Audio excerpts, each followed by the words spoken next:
ব্যবসা বাণিজ্যের বিশ্লেষণ নিয়ে ডিবিসি নিউজের নিয়মিত আয়োজন ইসলামী ব্যাংক চালি খাতায় স্বাগত জানাচ্ছি। আপনাদের সাথে আছি আমি রিফাত স্নোভা। বাংলাদেশ টেলিযোগাযোগ খাত এখন আর শুধু কল কিংবা ইন্টারনেটের মধ্যে সীমাবদ্ধ নেই। এটা দেশের শিল্প, ব্যবসা, নিরাপত্তা, জ্ঞানভিত্তিক অর্থনীতি এবং ডিজিটাল সেবা ব্যবস্থার কেন্দ্রবিন্দু। এ খাতে সরকারের আছে নতুন নীতিমালায় থাকছে একত্রে একাধিক লাইসেন্স দেওয়া, বিদেশি মালিকানায় নির্দিষ্ট সীমা নির্ধারণ সহ বেশ কিছু বিষয়। এতে কিছু প্রতিষ্ঠান আশাবাদী, বলছে এই সংস্কারে বিনিয়োগ বাড়বে। তবে কিছু অপারেটর এবং বিশ্লেষক বলছে এর ফলে প্রতিযোগিতা কমবে, বাজারে তৈরি করবে আধিপত্য। এসব নিয়ে আমাদের আজকের আলোচনার বিষয়, নতুন টেলিকম নীতিমালায় আপত্তি কেন। অতিথি হিসেবে আজকে আমাদের সাথে যুক্ত আছেন রবির সাবেক প্রধান নির্বাহী কর্মকর্তা মাহতাব উদ্দিন আহমেদ এবং আরও আছেন তথ্য প্রযুক্তি বিশেষজ্ঞ সুমন আহমেদ সাবির। আপনাদের দুজনকেই স্বাগত জানাচ্ছি আজকের টালিখাতার আয়োজনে। এ পর্যায়ে আমি একটু আজকের আলোচনা শুরু করতে চাই জনাব মাহতাব, আপনাকে দিয়ে। এই যে নীতিমালা, এই নীতিমালার পক্ষে কি বলবেন? এবং এখানে নানান অভিযোগ এসেছে এই নীতিমালাটি নিয়ে কোনো পক্ষ লাভবান হবে, কোনো পক্ষ ক্ষতিগ্রস্ত হবে, পক্ষপাতিত্ব করা হচ্ছে, নানান বিষয়। আপনি বিষয়টি কিভাবে দেখছেন? প্রথমে আমি যেটা বলবো যে telecom policy globally it's a very complex process and system. পৃথিবীর কোনো টেলিকম পলিসি নাই যেখানে যে প্রত্যেকটা অপারেটর, প্রত্যেকটা লেয়ার অফ লাইসেন্স সে বলবে আমি হ্যাপি। সো আমার মনে হয় আমাদের এক্সপেকটেশনটা ম্যানেজ করতে হবে, সবাইকে হ্যাপি করা সম্ভব না। হ্যাভিং সেড দ্যাট, আমি যেটা বলতে চাই সেটা হচ্ছে ডিরেকশনালি এই রিফর্মটা is on the right direction. কেন আমি বলছি এই কথাটা? আমাদের এখন মাল্টি লেয়ার লাইসেন্স থেকে আমরা 3 ইয়ার লাইসেন্সে চলে এসেছি। আমার মনে হয় এটা একটা চমৎকার একটা ইনিশিয়েটিভ নিয়েছে আমাদের মিনিস্ট্রি। আর সেকেন্ড যে জিনিসটা হচ্ছে যে কতগুলো লাইসেন্স লেয়ার ডিসকন্টিনিউ করা হচ্ছে, it will overall simplify the whole process. এবং আমি যখন অনেকের সাথে কথা বলি, যখন আমি এক্সেস লেয়ারদের ওদের সাথে কথা বলি, ওরা বলতেছে আমার এটা পাই না, কিন্তু কি পাচ্ছে তারা বলছে না। একই সাথে এনটিটিএন বা টাওয়ার কোম্পানির সাথে কথা বললে তাদের জন্য কিছু আছে, আবার সবকিছু নাই। এখন একটা জিনিস বুঝতে হবে যে আমি যদি সবকিছু একটা লেয়ারকে দিয়ে দিই তাদের ইচ্ছে মতো, এটার ইম্প্যাক্টটা কিন্তু আরেকটা লেয়ারের উপরে পড়বে। আমি 3 ইয়ার লাইসেন্সের কথা বলছি। তো এই জিনিসটা কিন্তু একটা ব্যালেন্স হইতে করতে হয়। আমার মনে হয়েছে যে যেভাবে এটা করা হয়েছে এই ব্যালেন্সটা চমৎকারভাবে করা হয়েছে। আর ক্যাপে যে ইনভেস্টমেন্ট নিয়েও অনেকে অনেক কথা বলছেন। ইনভেস্টমেন্টের ক্যাপ কিন্তু গ্লোবালি কোন স্ট্যান্ডার্ড প্র্যাকটিস নাই। 100% হইতে পারে, 80-85% হতে পারে, ইভেন অনেক জায়গায় 49-51% আছে। সো এই ক্ষেত্রে আমি মনে করি যে আমাদের বাংলাদেশের সমস্যা শুধু এফডিআই না, আমাদের ক্যাপিটাল মার্কেট ইমপ্রুভমেন্ট করা, ইনস্টিটিউশনাল ইনভেস্টমেন্ট বাড়ানো, কোয়ালিটি ইনভেস্টমেন্ট বাড়ানো, এগুলো কিন্তু একটা চ্যালেঞ্জ আসছে। আর আমি মনে করি 75% উপরে যদি কোনো ইনভেস্টমেন্ট অ্যালাউ করা হয়, সেটা কিন্তু অ্যাবসলিউট কন্ট্রোল দিচ্ছে ফান্ড ইনভেস্টরদেরকে। সো এইসব পরিপ্রেক্ষিতে আমি বলবো যে ওভারঅল পলিসিটা রাইট ডিরেকশনে আছে। আর ক্লারিটি, কিছু মিসট্রাস্ট আছে বিকজ অফ পলিসি ভালো আছে, কিন্তু এটার এক্সিকিউশন যদি সঠিকভাবে না হয় এবং গাইডলাইন গুলো যদি সঠিকভাবে না হয়, তখন কিন্তু অনেক ভুল বোঝাবুঝির সম্ভাবনা থাকে। সো ওই গাইডলাইনটা যদি চমৎকারভাবে করা হয়, আমার মনে হয় এটা ইভেন্চুয়ালি সবাই পছন্দই করবে। বাট হ্যাভিং সেড দ্যাট, সবাইকে হ্যাপি করা সম্ভব না এই ধরনের পলিসিতে। জি জনাব সুমন সাবির, আপনার কাছে একটু যেতে চাচ্ছি। আমরা শুনছিলাম জনাব মাহতাবের কথা, তথ্য প্রযুক্তি নিয়ে আপনি দীর্ঘদিন ধরে কাজ করছেন, এর সাথে আপনি সংশ্লিষ্ট আছেন অনেকদিন ধরে। আপনার কাছে একটু জানতে চাচ্ছি, আপনার কি মনে হচ্ছে এটি একটি উপযোগী নীতিমালা হয়েছে? যে নীতিমালা ছিল তার থেকে এই নতুন নীতিমালা একটা বড় অংশে অগ্রগতি, এতে কোনো সন্দেহ নেই। কারণ আমাদের যে লাইসেন্সটা তখন যে প্রাথমিকভাবে করা হয়েছিল, আজকের বাস্তবতা অনেক ভিন্ন, এবং সেখানে এই পরিবর্তনগুলো অবশ্যম্ভাবী ছিল। এবং এই অনেকগুলো লেয়ারের বদলে যে 3 লেয়ারের যে লাইসেন্সিং পলিসি, এটা আমি মনে করি যে একটা বড় ধরনের উন্নয়ন, এবং আমি মাথাভাষার সাথে সম্পূর্ণ একমত এই ব্যাপারে। এবং এতে কোনো সন্দেহ নেই যে একটা পলিসিতে আপনি সবাইকে শতভাগ খুশি করতে পারবেন, এটা ভাবারও কোনো কারণ নেই। তবে হ্যাঁ, একটা একটা একটা জিনিস বলতেই হবে যে এই পলিসিতে কিছু ইনক্লুশন, যেমন আমি ব্যক্তিগত মনে করি কিছু জায়গায় পলিসিগত, নীতিগত কিছু ইনক্লুশন দরকার ছিল, যেগুলো যে ভিশনগুলো এখানে আসা হতে ছিল, আরও কতগুলো জিনিস অ্যাড করা দরকার ছিল। যেমন আমাদের ব্রডব্যান্ড ইন্টারনেটের ভবিষ্যৎ কেমন হবে তার একটা দিক দিয়ে থাকা হচ্ছিল, পরবর্তী গাইডলাইন সেগুলোকে অ্যাড্রেস করতে পারত। আবার মাহতাব সেটা খুব রাইটলি বললেন যে ইনভেস্টমেন্টের জায়গাটা, ফরেন এফডিআই জায়গাটা, এখানে আমি আমার মতো আরেকটু ন্যাশনালিস্টিক। আমি মনে করি যে টেলিকম সেক্টরটা একটা সময় পুরো আমাদের দেশের মালিকানায় আসা উচিত একটা সময়, বা পুরো না হোক, অন্তত মূল নিয়ন্ত্রণটা যাতে আমাদের দেশীয় প্রতিষ্ঠানে থাকে, তার জন্য একটা দীর্ঘমেয়াদী পরিকল্পনা দরকার। সেটা হয়তো 5 বছর, 10 বছর বা 20 বছর পরে চিন্তা করতে পারি, কিন্তু সেইটা এই পলিসিতে থাকা উচিত। এবং এই নীতিমালাকে আজকেই বলছে না যে 85% করতে হবে। এটা একটা কাইন্ড অফ নন বাইন্ডিং, এটা ভবিষ্যতে এটা 2 বছরই করতে হবে এমনও হয়তো না। কাজেই এটা নিয়ে এখন দুশ্চিন্তা করার কোনো কারণ আমি দেখি না। বরঞ্চ এই খাতে জন্য ইনভেস্টমেন্ট হয় সেটা নিশ্চিত করতে হবে, সেটা বিদেশি হোক, সেটা দেশি হোক। কারণ টেলিকম সেক্টরে গত 5-7 বছরে খুব বেশি ইনভেস্টমেন্ট হয়েছে বলে আমার কাছে মনে হয় না। মাহতাবে ভালো বলতে পারবেন আমার চাইতে। যে কারণে আমাদের টেলিকম সেবার মান কিন্তু আসলে পড়ে গেছে গত 5-7 বছরে। অন্যান্য দেশ এগিয়ে গেছে, আমরা পিছিয়ে পড়েছি। জি, জনাব সুমন সাবির, আপনার কাছে একটি প্রশ্ন রাখতে চাই। আপনি যেহেতু মান নিয়ে প্রশ্ন তুললেন যে মান অনেকটা পড়ে গেছে, আপনার কাছে একটু জানতে চাচ্ছি, এক্ষেত্রে এই নীতিমালার আলোকে বলা হচ্ছে প্রতিযোগিতা বাড়বে। আপনি কি আসলেই মনে করছেন যে প্রতিযোগিতা বাড়বে? নীতিমালার সঙ্গে প্রতিযোগিতার ডিরেক্ট সম্পর্ক আছে বলবো না। এর পরবর্তীতে আসলে লাইসেন্সিং গাইডলাইন এবং এখন যে মডেলে অপারেট করে অপারেটরগুলো, যে রেভিনিউ শেয়ারিং মডেল যেটা আছে, যে সবার কাছে রেভিনিউ শেয়ার করতে হয়, যার ফলে বিটিআরসির কাছে কোয়ালিটি অফ সার্ভিস এবং তার সেবার পরিধি বৃদ্ধির চাইতে রেভিনিউ কালেকশনটা গুরুত্বপূর্ণ হয়ে উঠেছে। তো সেই জায়গাগুলোতে ফান্ডামেন্টাল পরিবর্তন দরকার, যেটা এই পলিসির ভিতরে কিন্তু সে ব্যাপারে তেমন কোনো উল্লেখ আমি দেখিনি, যেটা কিন্তু আমাদের গুরুত্বের সঙ্গে বিবেচনা করতে হবে। এবং এই অবশ্য পলিসির ভিতরে এটা বলা আছে যে সেবার মানের ক্ষেত্রে অনেকগুলো কথা বলা আছে যেগুলো মেনটেন করতে হবে, এবং সেটা যদি এনফোর্স করা যায় যে যারা যে জায়গায় সেবা দিচ্ছেন তারা ওই মান বজায় রাখবেন, তাহলে সেবার মান বাড়তে বাধ্য, এবং সেক্ষেত্রে প্রত্যেকেই আসলে ইনভেস্টমেন্ট করতেও বাধ্য হবেন, সেটা করতে হবে তাদের। অর্থাৎ যে কথাটি বলা হচ্ছে বিনিয়োগ বাড়বে, আপনিও আশাবাদী যে বিনিয়োগ আসলে বাড়বে। মাহতাবুদ্দিন, আপনার কাছে একটু চলে যাই আমরা। এখানে নীতিমালায় যে লাইসেন্স পদ্ধতির কথা বলা হয়েছে, আমরা সবাই সেটা এতক্ষণে জানি যে ভয়েস, ডেটা, ক্লাউড সহ এক সার্ভিস চালানোর সুযোগ আছে, মানে অনেকগুলো সার্ভিস চালানোর সুযোগ আছে। এতে কি আপনার মনে হয় না যে এর ফলে খরচ বাড়তে পারে? না, কনজিউমারের খরচ বাড়বে বলে মনে হয় না। এখানে আসলে কয়েকটা অ্যাঙ্গেল আছে।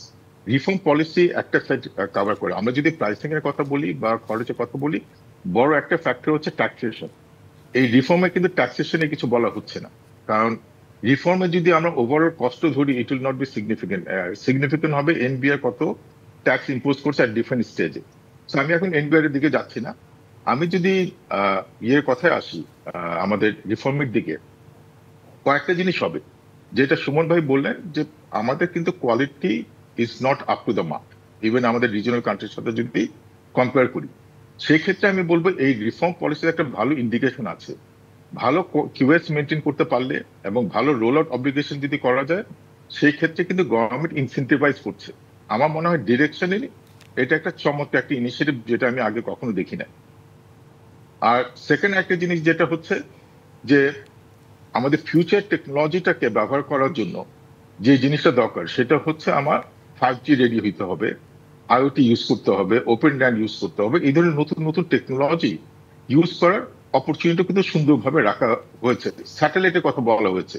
সো আমার কথা হচ্ছে, যখন একটা কনজিউমার ভালো ভালো ডিজিটাল সার্ভিসেস পাবে, ভালো কানেক্টিভিটি পাবে, এটার জন্য তার কিন্তু প্রোডাক্টিভিটিও বাড়বে, ইনকামও বাড়তে পারে। সেই ক্ষেত্রে কিন্তু ইনক্রিমেন্টাল কিছু খরচ দিতে তাদের গায়ে লাগবে না। কিন্তু এই মুহূর্তে ঠিকমতো সার্ভিসই পাচ্ছে না। আপনার যদি মনে থাকে, কিছুদিন আগেও যশোর আন্দোলনের সময় অনেক ঘটনা ঘটেছিল। ওই ঘটনার জন্য আমরা কিন্তু প্রচুর ব্যবসা কিন্তু বাংলাদেশ থেকে বা আউটসোর্সিং ব্যবসা বাইরে চলে গিয়েছিল, বিকজ আমাদের অল্টারনেটিভ কানেক্টিভিটি স্কোপ ছিল না। বাট এখন সেটা আছে, এবং সেটা কিন্তু এই রিফর্মে এনকারেজ করা হচ্ছে। এই ধরনের অপরচুনিটির জন্য আরো ক্রিয়েট করা হয়, এবং দেয়ারফর এই ধরনের সিচুয়েশন ক্রিয়েট যেন না হয়, যেটা গত বছর অগাস্টের দিকে হয়েছিল। সো আমি বলবো যে হ্যাঁ, প্রাইস আসলে বাড়াটা বড়। প্রথমত আমাদের প্রাইস একটু বেশি আসছে রিজিনাল কান্ট্রির জন্য। এটা more because of the taxation, not because of the licensing regime. But licensing regime improve করলে এটা কস্ট কিছুটা হলেও কমবে, আইসিও কমাতে পারবে, এবং আমি মনে করি এমএনআরও কমাতে পারবে। সেটা আমার আশা। সো ওই ডিজাইনটি করা হচ্ছে কস্টটা কমানোর জন্য, কমপ্লেক্সিটি কমানোর জন্য। বাট প্রপার গাইডলাইন যখন আমরা দেখতে পারবো, তখন আমার মনে হয় এটার ব্যাপারে আরো ক্ল্যারিটি পাওয়া যাবে। যে আপনি বলতে চাচ্ছেন যে খরচ কমবে, বাড়বে না। আচ্ছা, ধন্যবাদ জানাচ্ছি আপনাকে। এ পর্যায়ে আমি জনাব সুমন সাবির, আপনিও কি জনাব মাহতাবের সাথে একমত কিনা এই বিষয়টি নিয়ে? আচ্ছা, এখানে একটি বিষয় আসলে রয়ে গেছে, এই যে নীতিমালা, এই নীতিমালা কি আসলে সবার জন্যই এক থাকবে, নাকি কাউকে ফেভার করা হবে এখানে? নীতিমালার উদ্দেশ্য থাকে সবাইকে সবার সুযোগ দেওয়ার।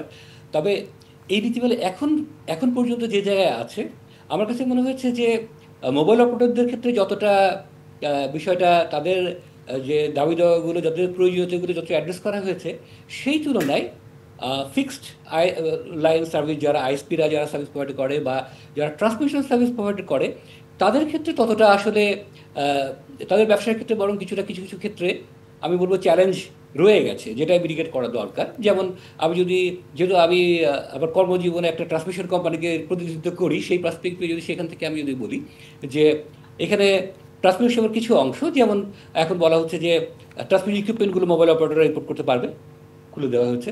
ফাইবার কোর তাদের জন্য অবমুক্ত করার কথা বলা হয়েছে। এতে করে একদিকে ভালো, যেসব জায়গায় হয়তো এই এনটিটিএনরা বা ট্রান্সপোর্ট প্রোভাইডার দিতে পারছেন না, সেক্ষেত্রে মোবাইল তার নিজের ব্যবস্থা করতে পারবেন। কিন্তু আরেকটা জায়গায় বড় চ্যালেঞ্জের জায়গা তৈরি হতে পারে যদি সঠিকভাবে জিনিসটাকে নিয়ন্ত্রণ না করা হয়। তাহলে যেটা হতে পারে যে কোনো একটা সব অপারেটর ভাবো যে আমি ট্রান্সমিশন আমারটা আমি নিজেই করি। জি, এবং আমরা মনে করি যে নীতিমালা প্রণয়নই বড় বিষয় নয়, নীতিমালা বাস্তবায়নে একটি বড় ইস্যু। আমরা একটি ছোট্ট বিরতিতে যাব, বিরতির পর আমরা আবারও আলোচনায় ফিরে আসছি। বিরতি নিচ্ছি। ব্যবসা বাণিজ্যের বিশ্লেষণ নিয়ে ডিবিসি নিউজের নিয়মিত আয়োজন ইসলামিক ব্যাংক টালি খাতার সঙ্গে থাকুন। আবারও স্বাগত জানাচ্ছি ব্যবসা বাণিজ্যের বিশ্লেষণ নিয়ে ডিবিসি নিউজের নিয়মিত আয়োজন ইসলামিক ব্যাংক টালি খাতায়। আজকে আমরা আলোচনার বিষয় ঠিক করেছি নতুন টেলিকম নীতিমালায় আপত্তি কেন।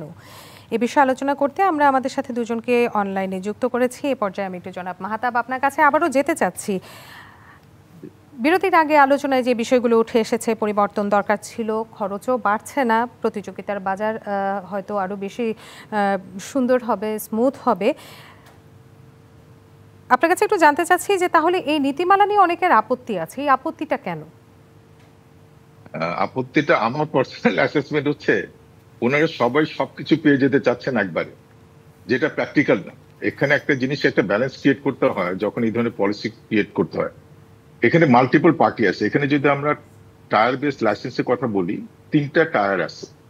আমি যদি সব কথা এমএনও শুনি, সেক্ষেত্রে কিন্তু আমাদের যেটা ন্যাশনাল লেয়ার আছে ওরা সাফার করবে, অথবা ইন্টারন্যাশনাল লেয়ার যেটা আছে ওরা সাফার করবে। তো প্রত্যেকটা জায়গায় একটা ব্যালেন্স করে করতে হয়। তো সেই হিসাবে প্রত্যেকেরই কিছু অনেক ফুলফিলড ডিজায়ার যেটা ছিল বা ডিমান্ড ছিল সেটাও ফুলফিল করা হয়েছে, কিছু আনফুলফিল থাকছে। কিন্তু যেটা হচ্ছে আমার মতে, যেটা আনফুলফিল থাকছে তারাই সেটা বলছেন, কোন পার্টটা ফুলফিল করা হয়েছে ওনারা সেটা বলছেন না। সো আমার মনে হয় it is a tactic of some of the players to create pressure on the government. But আমি বলবো ইট ইজ কোয়াইট ব্যালেন্স একটা অ্যাপ্রোচ নিয়ে রিফর্ম পলিসিটা তৈরি করা হয়েছে। বাট আমি আশা করি over a period of time যখন গাইডলাইন্সটা আসবে, আরো ক্ল্যারিটিটা আসবে, তখন সবাই এটাকে একটা ভালো পলিসি হিসেবে মেনে নিবে। জি, সেক্ষেত্রে যেহেতু আমরা জানলাম যে সবাইকে আসলে খুশি করে নীতিমালা প্রণয়ন সম্ভব নয়, কিছু গোষ্ঠী আছে যারা আসলে এখানে কিছুটা আপত্তি করবে, এটা আমরা বরাবরই দেখি। কিন্তু এই নীতিমালায় কি কোনো ঝুঁকি আছে কিনা জনাব সাবির, সুমন সাবির, আপনার কাছ থেকে একটু জানতে চাবো। এখানে বড় কোনো ঝুঁকি নেই। মাহতাব যেটা বললেন সেটা একদিকে যেমন ঠিক, সেই সঙ্গে এই নীতিমালার কিছু জায়গার আসলে আহ, আহ, ভিন্ন ব্যাখ্যার সুযোগ রয়ে গেছে বা ভিন্নভাবে দেখার সুযোগ রয়ে গেছে, যেটা যদি সেভাবে এক্সিকিউট হয় তাহলে কোনো কোনো কোনো কোনো পক্ষ ক্ষতিগ্রস্ত হবে। সেই জায়গাটাকে সম্ভব হলে নীতিমালায়, না হলে গাইডলাইনে সেটা অ্যাড্রেস করতে হবে, যাতে করে সব পক্ষ স্বার্থ রক্ষিত হয় এবং সবাই যেন সাস্টেনেবলি ব্যবসা করতে পারে। এর যে কোনো একটা যদি গ্রো না করে তাহলে কিন্তু আলটিমেটলি টেলিকম খাত ক্ষতিগ্রস্ত হবে। কাজে এখানে সবাইকে গ্রো করতে হবে। আর আরেকটা জিনিস যেটা খুব গুরুত্বপূর্ণ, যেটা আমাদের দেশে মিসিং ছিল, যেটা এবার যদি আমরা করতে পারি তাহলে খুব ভালো, সেটা হচ্ছে এই ডিফারেন্ট লেয়ারের অপারেটরের ভিতরে একটা পারস্পরিক আস্থার জায়গা তৈরি করা এবং একজন আরেকজনের সাহায্য করা। আমরা আগে যেটা দেখে এসেছি যে ডিফারেন্ট লেয়ারগুলো প্রত্যেকের প্রতিদ্বন্দ্বী ভেবেছে এবং প্রত্যেকে তার জায়গাটাকে সংহত করার জন্য তার ব্যবসাটাকে বাড়ানোর চেষ্টা করেছে। সেই জায়গাতে বোধহয় একটা মনস্তাত্ত্বিক পরিবর্তন দরকার আমাদের সকলের। তাহলে এই সমস্যাটা আসলে অনেক কেটে যাবে এবং এই পলিসির সত্যিকার সুফল আসলে আমরা সবাই পাবো। কিন্তু এই নীতিমালায় কিন্তু একটি বিষয় বলা আছে যে বিদেশি মালিকানা 49% নির্ধারণের প্রস্তাব করা হয়েছে। এতে কি আপনি মনে করেন যে জিপি বাংলা লিংকের মতো কোম্পানিগুলো এর বাইরে চলে যেতে পারে? দেখুন, ফরেন ইনভেস্টমেন্ট এখনো যেটা 85%-এর কথা বলা হচ্ছে, যেটা কিন্তু জিপিতে অলরেডি 55% যদি আমি জানি। রবির ক্ষেত্রে সেটা 80% মতো বোধহয় আছে, কাজেই তারা কেউ আসলে এখানে অ্যাফেক্টেড হচ্ছে। 90% আছে, হয়তো আর 5% ছাড়তে হবে, তারা বড় কোনো অ্যাফেক্টেড হবে না। বাংলালিংকের ক্ষেত্রে ছাড়তে হবে যদি এটা ইমপ্লিমেন্ট করা হয়। সেক্ষেত্রেও কিন্তু কালকে একটা সেমিনারেই মাননীয় উপদেষ্টা বলছিলেন যে এটা কিন্তু খুব বাইন্ডিং না যে এখন এটা ইমপ্লিমেন্ট করতে হবে, এটা আলোচনার সাপেক্ষে এটাকে সময় দেওয়া হবে, এবং যাতে তারা এইটা এই শেয়ারটাকে, এতে করে লোকাল ইনভেস্টমেন্ট ঢোকালেই কিন্তু কমে যায়, এবং সেটা তাড়াহুড়ো করার কিছু নেই, একটা সময় নিয়ে এটা করা যাবে। যে সেই বিষয় নিয়ে কি আমি জনাব মনে করি মাহতাব হ্যাঁ আপনি কিছু বলতে চাচ্ছেন, যেহেতু আপনি হ্যাঁ, রোগীর আমি সাথে যেটা যুক্ত বলতে আছেন? চাই একটু, জি আমি একটু ক্লারিটি দিতে চাই।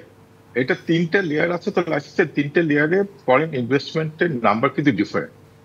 এক্সেস লেয়ার যেটা এমএনও এবং আইএসপি আছে তাদের ক্ষেত্রে এটা 85% করা হয়েছে।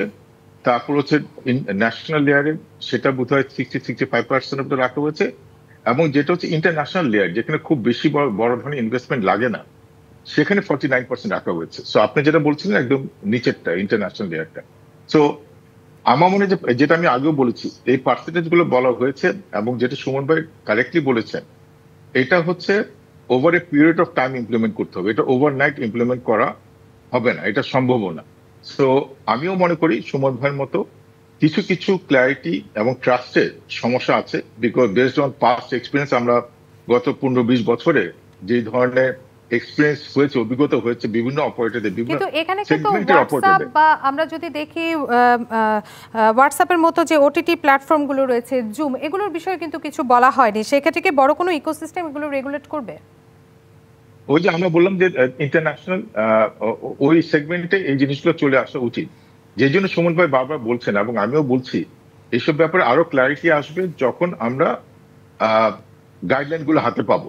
এই মুহূর্তে কিছু কিছু কনফিউশন এবং মিসট্রাস্ট আছে, বাট ওই ক্ল্যারিটি গুলো আসলে পরে আমরা আরো কনফিডেন্টলি বলতে পারবো। বাট আমরা যেটা বলছি এটা পলিসি একটা ডিরেকশন দিচ্ছে, এই ডিরেকশনটা আমি মনে করি সঠিক ডিরেকশনে যাচ্ছে এবং ফিউচারিস্টিক একটা এনভায়রনমেন্ট ক্রিয়েট করবে, সেটা আমি আশা করছি।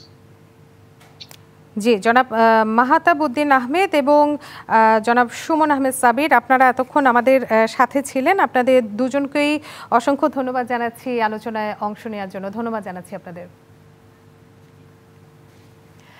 শেষ করছি ব্যবসা বাণিজ্যের বিশ্লেষণ নিয়ে ডিবিসি নিউজের নিয়মিত আয়োজন ইসলামিক ব্যাংক চালিখাতা। এতক্ষণ সঙ্গে থাকার জন্য সবাইকে অসংখ্য ধন্যবাদ।